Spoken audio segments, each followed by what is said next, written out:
নমস্কার বন্ধুরা, লেখা বিষয়ক চ্যানেলে আপনাদের স্বাগত। আপনার হাতের লেখা সুন্দর করতে হলে প্রথমেই আমাদের বাংলা বর্ণমালা সুন্দর করতে হবে।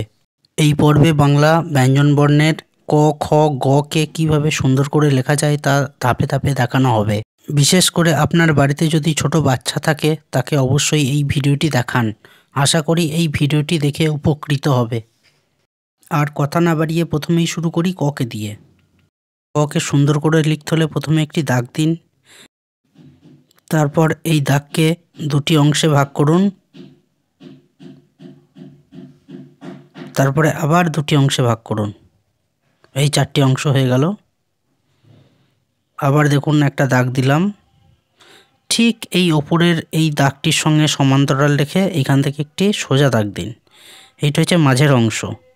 এখান থেকে একটা ভাঁজ, ঠিক এইরকম ভাঁজ দেবেন।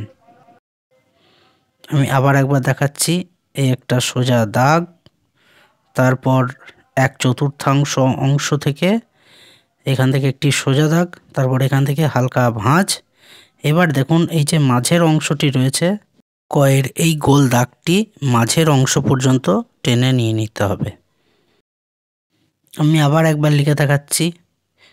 এইখান থেকে একটা দাগ, তারপর একটা ভাঁজ, তারপর এইখান থেকে একটা ভাঁজ, শেষে মাত্রা।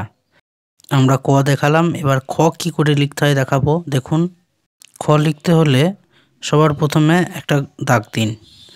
তারপর এই দাগকে 4টি অংশে ভাগ করুন। এই দাগ দিলাম, এই দুটো অংশ হলো, এই দুটো অংশ, অর্থাৎ 4টে অংশ হলো।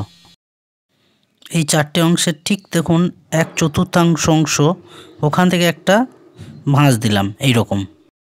এবার এখান থেকে একটি ভাঁজ এই এতদূর পর্যন্ত দিলাম, দেখুন এই মাঝ অংশ বরাবর।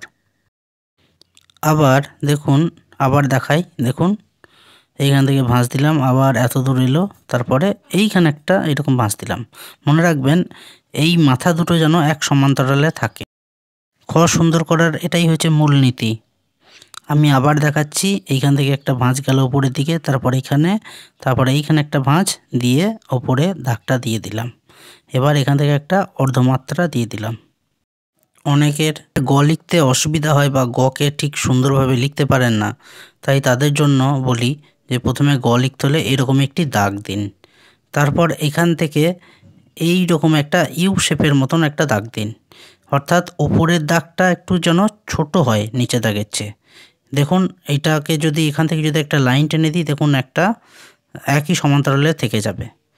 আবার দেখাচ্ছি, দেখুন গ-কে এইখান থেকে একটা দাগ দিন, তারপর ইউ শেপের মতন করুন, তারপরে এইখান থেকে সোজা মাত্রা বরাবর টেনে দিন। আমি আবার একবার দেখাচ্ছি, এইভাবে হলো। এবার শেষে দেখুন লাইনটা বা দাগটা টেনে দিন, হয়ে গেল গ।